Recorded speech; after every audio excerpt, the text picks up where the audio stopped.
My name is Rachel Adler, and I was 29 years old the day my father stood up at my own engagement dinner, set down his wine glass hard enough to crack the base, and told the whole table that I was throwing my life away on a grease monkey who would never be able to give me anything worth having. The room went quiet the way rooms do right before something breaks permanently. Daniel, my fiancé, did not flinch. He just reached under the table and found my hand, the same calloused hand that had spent that morning replacing a timing belt for a single mother who could not afford the dealership price, and he held it steady while my father kept talking. "You could have had anyone," my father said, looking only at me as if Daniel were furniture. "A doctor, a lawyer, someone from a real family. Instead, you're going to spend your life smelling like motor oil and apologizing for him at dinner parties." My mother did not defend me. She just pressed her napkin to her lips like she was trying to keep something ugly from escaping, and my sister Vanessa, who had married a hedge fund analyst 2 years earlier and never let anyone forget it, smiled into her champagne like she had been waiting her whole life for this moment. I stood up before I even decided to. I did not scream. I did not cry. I said, "Then I guess you'll be skipping the wedding," and I walked out with Daniel's jacket still around my shoulders and my father's voice chasing us into the parking lot, telling me not to come crawling back when I was broke and pregnant and finally understood what he had been trying to save me from. Before I tell you what happened 6 months later, tell me, what time is it where you are right now, and what does the sky look like outside your window?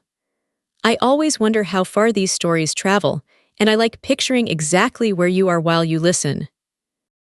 My father is Richard Adler, and for 31 years he had been the vice president of operations at Sterling Industrial, a mid-sized manufacturing company that made precision parts for the aerospace industry. It was not just his job. It was his identity.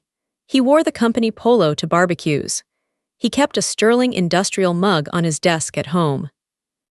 He judged every person who walked through our front door by whether they seemed like the kind of person Sterling would hire. And for 31 years, that judgment had made him cruel in ways I had learned to accept as normal. Growing up, that judgment landed on me long before Daniel ever existed. I was the daughter who liked drawing instead of debate club, who wanted to study art history instead of finance, who once brought home a boyfriend in high school who worked part-time at a hardware store and was never invited back after my father asked him, in front of everyone, what his 5-year plan looked like. Vanessa, on the other hand, had wanted to be a corporate lawyer since she was 12 years old, and my father treated that ambition like proof that he had raised at least one child correctly. Family dinners often turned into a quiet audit of my choices measured against hers, and by the time I was in my 20s, I had learned to brace myself before bringing anything new into that house, whether it was a job, a hobby, or a person. I did not fully understand how deep that conditioning ran until I met Daniel and realized how strange it felt to be around someone who never once asked me to justify myself. He never wanted to know my 5-year plan. He wanted to know what made me laugh, what I was afraid of, whether I had eaten that day. It sounds small when I say it out loud, but after a lifetime of being evaluated, being simply cared for felt almost disorienting. I met Daniel 8 months before that dinner, when my car broke down on the side of Route 9 in the middle of a rainstorm. He pulled over in a truck that looked older than I was, fixed my alternator in the rain without being asked twice, and refused to take money for it. He had grease under his fingernails and a quiet, steady way of talking that made me feel like the first thing he noticed about a person was not their car or their job title, but whether they were okay. He worked at a small independent garage 2 towns over. He rented a 1-bedroom apartment above a laundromat. He drove that same beat-up truck for the entire time I knew him, and when I asked him once why he never upgraded it, he said the truck still ran fine, and he did not believe in throwing away something that still worked just because something shinier existed. My family hated him from the moment they met him, not because he was unkind, not because he treated me badly. They hated him because he did not perform for them. He did not brag. He did not name drop. He did not flatter my father's ego by asking about his career or his golf handicap. He simply existed, quietly and honestly, in a way that made every performance in my family look exactly like what it was. My mother called him the mechanic for the entire 8 months we dated, never once using his name in front of guests. My sister asked me once, in front of her husband's colleagues, if I was dating him ironically, as some kind of phase before I came back to my senses. My father's cruelty was the loudest, but it was never the only cruelty in that house. It was simply the one everyone else had learned to imitate. After the engagement dinner, my father made good on his threat.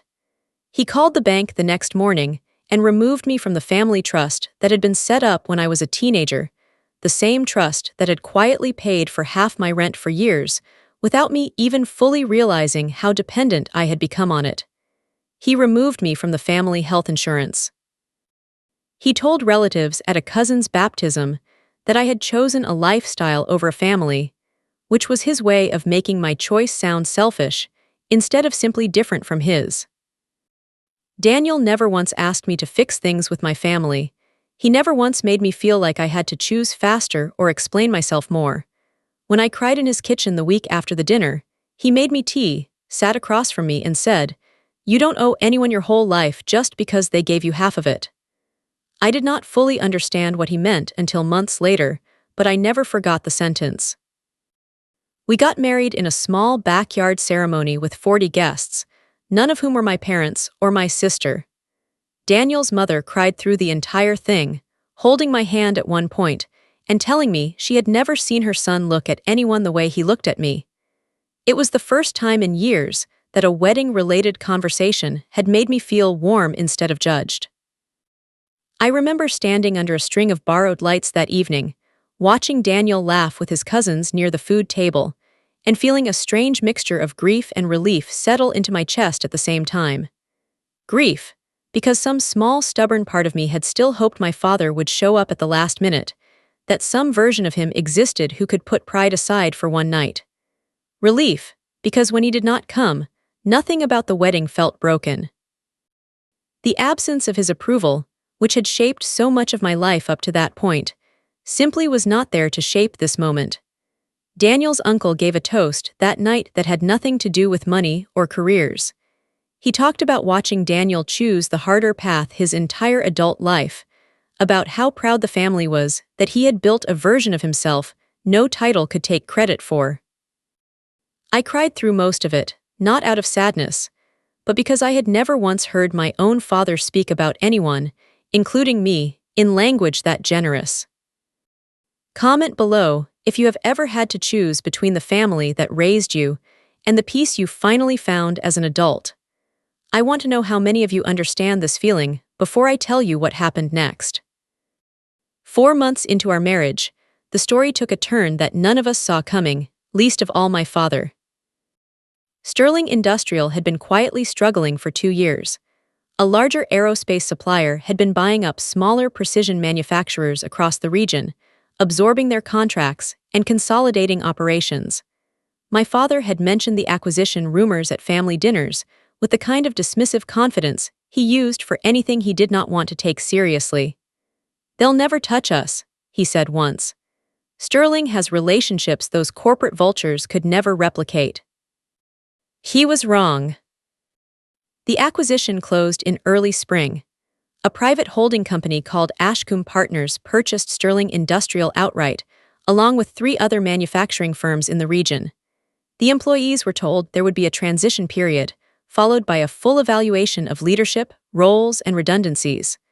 My father, ever confident in his own indispensability, assured my mother it was a formality. He had 31 years of loyalty behind him. Surely that counted for something. What none of us knew, what I certainly did not know, was that Daniel had grown up with a last name he rarely used socially. His full legal name was Daniel Ashcombe Reyes, and the Ashcombe was not a coincidence.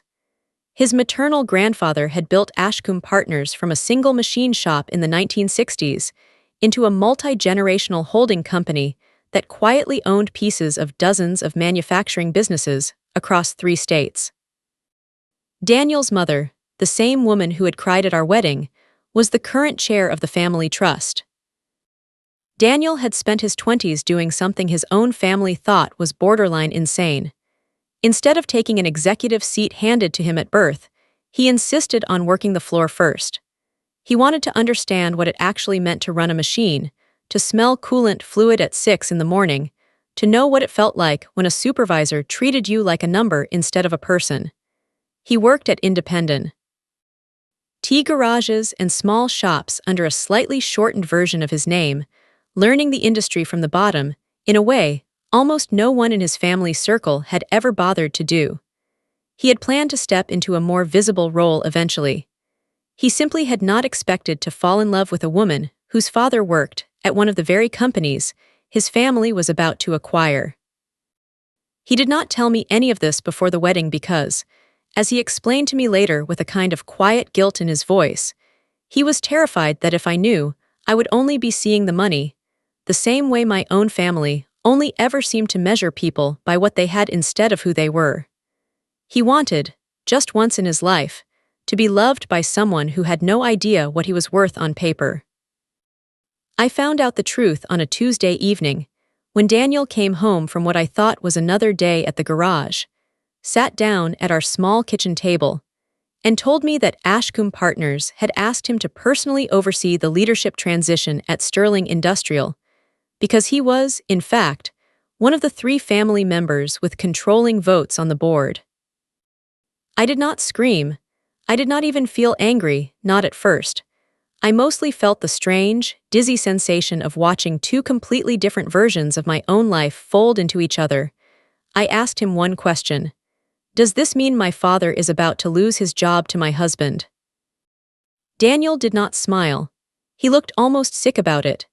It means I have to make a decision about a man's career, and that man happens to be your father, and I need you to understand that whatever happens next has nothing to do with revenge. I didn't ask for this to land on your family, but I'm not going to protect someone from the consequences of how they've run their department for years, just because his daughter is the person I love most in the world. 3 weeks later, Ashcombe Partners held a formal all-staff meeting at Sterling Industrial to announce the results of the leadership review. I was not there. My father did not know Daniel would be present, because Daniel had appeared at prior planning meetings under his mother's introduction, using only his first name and a generic title, exactly the kind of quiet operational presence that let him observe without triggering anyone's guard. According to 3 separate people who worked in that building, including a woman named Priya who had been my father's assistant for 9 years and later became a close friend of mine, the meeting started ordinary enough. Executives from Ashcombe stood at the front of the room and thanked the staff for their patience during the transition. Then the actual review began, department by department, and it was not the polished, congratulatory review my father had told my mother to expect. The Ashcombe review team had spent weeks auditing internal complaints, safety violations, and turnover records across every department. My father's department had the highest employee turnover in the entire company, 3 times the company average. There were 17 formal complaints filed against him over the past decade, most of them dismissed quietly by an internal HR system he had significant influence over, a system that had allowed him to bury nearly every complaint that threatened his reputation. Younger employees, especially women, had repeatedly reported being passed over for promotions in favor of men my father personally mentored, men who often shared his taste for expensive watches and his contempt for anyone who did not fit a narrow definition of what a successful employee should look like. Priya told me later that the room grew very still when the lead reviewer read a summary of an anonymous exit interview from a young engineer who had quit 2 years earlier. In it, the engineer described being told by my father, in front of colleagues, that he did not invest time in employees who came from what he called unremarkable backgrounds, because they did not have the polish to represent the company at a client level. The engineer in question had been the first person in his family to attend college. My father tried to interrupt the presentation, standing up to explain that context mattered, that numbers could be misleading, that 31 years of loyalty should count for something in a room like this. That was when Daniel finally stepped forward, introduced himself fully for the first time as a voting member of the Ashcombe family board, and asked my father a single question in front of the entire staff.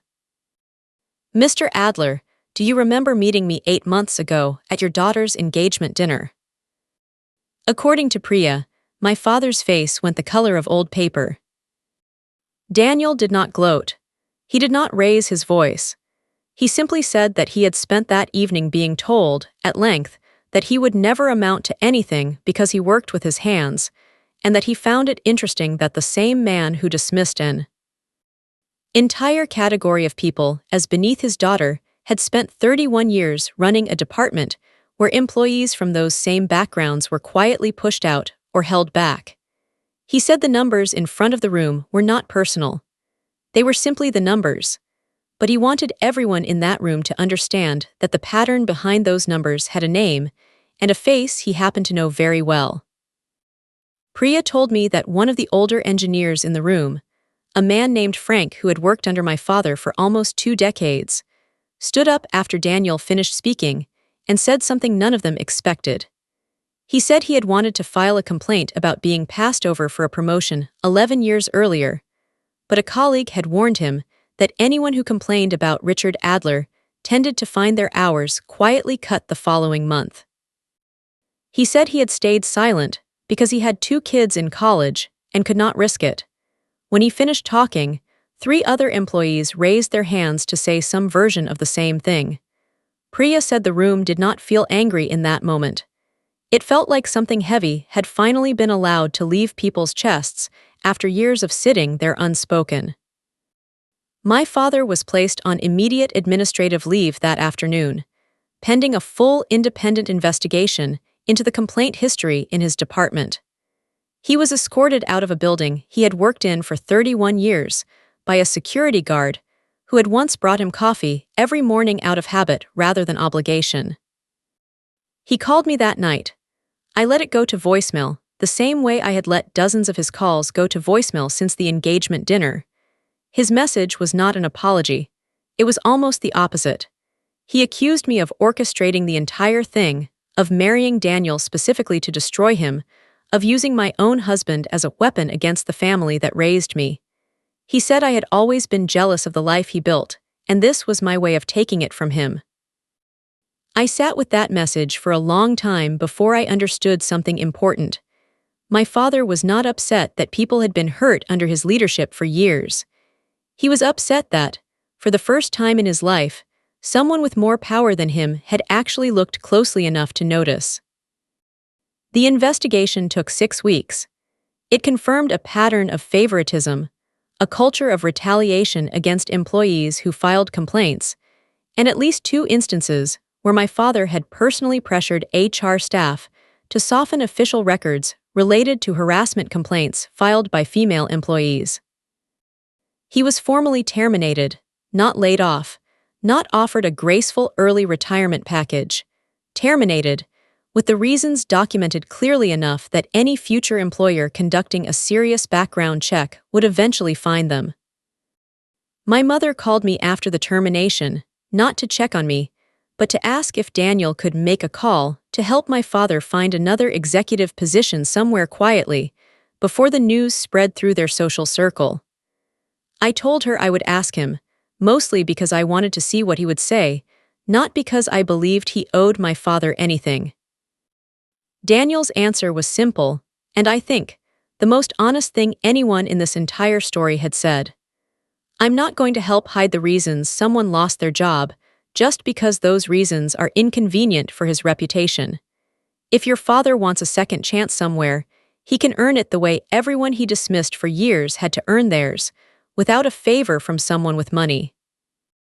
My sister Vanessa, who had spent years mocking Daniel at every family gathering, suddenly discovered a newfound interest in reconnecting with me. She invited me to lunch, told me how much she had missed me, and about 20 minutes into the meal, casually mentioned that her husband's firm had recently lost a major client, and that any introduction Daniel could offer within the Ashcombe network would mean so much to their family right now. I finished my coffee, thanked her for lunch, and told her I would think about it, which we both understood meant no. It would have been easy, in that moment, to feel powerful in a way that curdled into cruelty. I could have used Daniel's position to punish my family publicly, the way they had punished me privately for years. I could have leaked the investigation findings to the local business paper my father cared so much about. I could have shown up to my parents' country club with Daniel on my arm, just to watch the same people who had once called him a grease monkey scramble to introduce themselves properly. I did none of that, and I want to explain why, because I think it matters more than the confrontation itself. Revenge, I have learned, is not the same thing as justice, and it is definitely not the same thing as peace.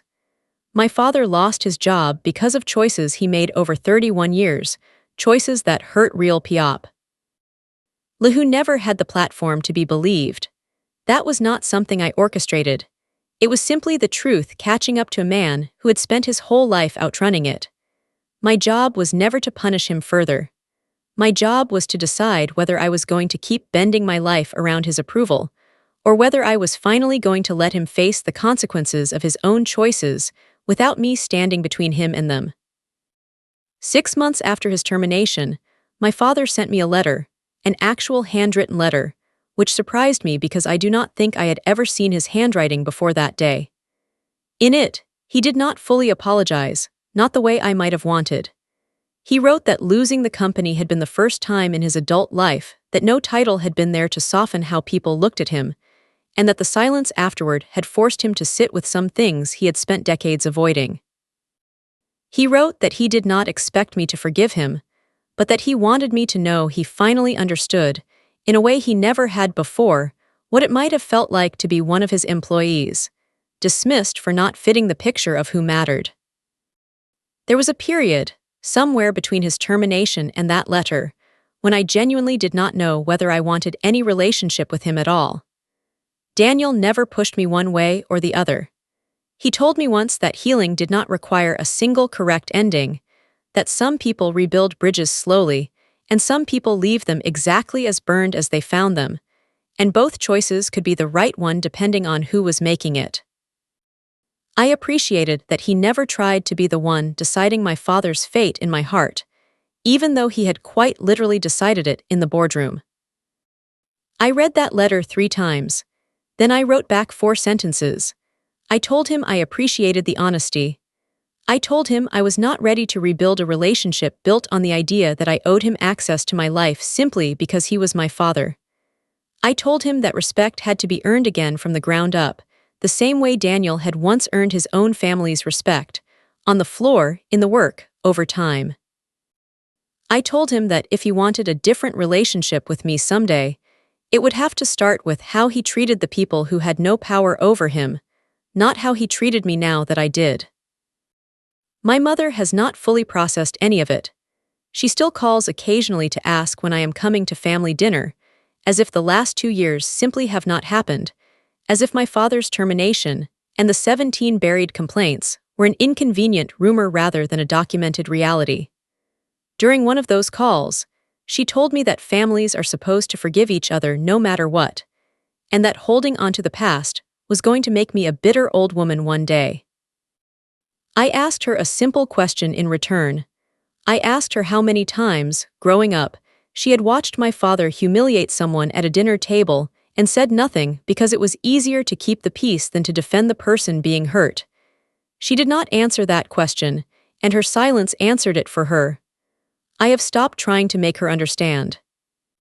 Some people will only ever see the version of events that lets them remain comfortable, and I have finally accepted that changing her mind is not my responsibility to carry.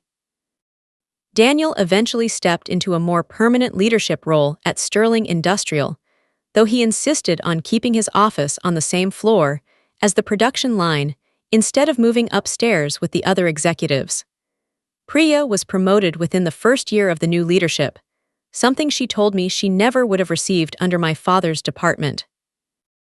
Employee turnover in that division dropped by more than half within 18 months, and for the first time in years, more than a dozen former employees who had quietly left under my father's tenure applied to come back. Frank, the engineer who finally spoke up at that meeting after 11 years of silence, was promoted to a supervisory role the following spring. He sent me a short message through Priya, thanking me, which felt strange to receive since I had not done anything except marry someone honest. I wrote back that he was the one who had been brave enough to speak in a room that had spent over a decade training him not to. I think about that exchange often, because it reminded me that the damage my father caused was never contained to our family dinner table. It had been quietly shaping the lives of people who never had a byline in our family story at all. About a year after the termination, Vanessa called again, this time without the pretense of a lunch invitation. Her husband's firm situation had worsened, and she asked outright if I could speak to Daniel about a position within the Ashcombe network, reminding me, as if I needed reminding, that we were sisters and sisters were supposed to help each other. I told her that I read exactly how much help she had offered me during the 2 years my own family refused to say Daniel's name at the table, and that I did not think it was fair to expect a version of loyalty from me that had never once been extended in my direction. She got quiet, then angry, then hung up. We have not spoken since, and for the first time in my life, that silence does not feel like a loss. It feels like an honest accounting of what our relationship actually was. I think about that engagement dinner often, the sound of my father's wine glass cracking against the table, the way he looked at Daniel like he was something to be tolerated rather than someone to be known. He thought he was protecting me from a life beneath what I deserved. What he actually did was hand me the clearest possible view of exactly what kind of man he had always been, and exactly what kind of man I had chosen instead. Some people believe that revenge has to be loud to count, that it has to look like a scene, a scandal, a public unraveling captured on someone's phone. My experience taught me something quieter. The real reckoning did not come from anything I did to my father. It came from him finally being seen clearly by people who had no reason to protect his image anymore. All I had to do was stop standing in front of the mirror he had spent 31 years avoiding. I think a lot now about the version of me who sat at that engagement dinner, absorbing every word my father said, still hoping that if I just explained myself the right way, he would eventually understand. That version of me believed love had to be earned through obedience, that family loyalty meant tolerating anything as long as the last name matched. It took losing his approval completely to finally see how small that belief had kept me. Daniel did not rescue me from that belief. He simply refused to reinforce it, and over time, his refusal taught me what I had never learned growing up, that being loved does not require constant proof, and that walking away from cruelty is not betrayal, even when the cruelty wears a familiar face. I still think about Frank sometimes, the way his voice must have shaken when he finally said out loud what he had swallowed for 11 years. I think about how many other Franks exist in offices and shops and kitchens everywhere, quietly absorbing harm because speaking up has always cost more than staying silent. If this story does anything at all, I hope it reminds at least one person listening that the people who make you feel small for loving someone honest are very rarely as untouchable as they seem, and that the truth, even when it takes years to arrive, tends to know exactly where to knock. So tell me honestly, if the people who dismissed the person you loved turned out to hold your family's future in their hands, would you protect your family from the consequences? Or would you finally let the truth stand on its own without you softening it for them?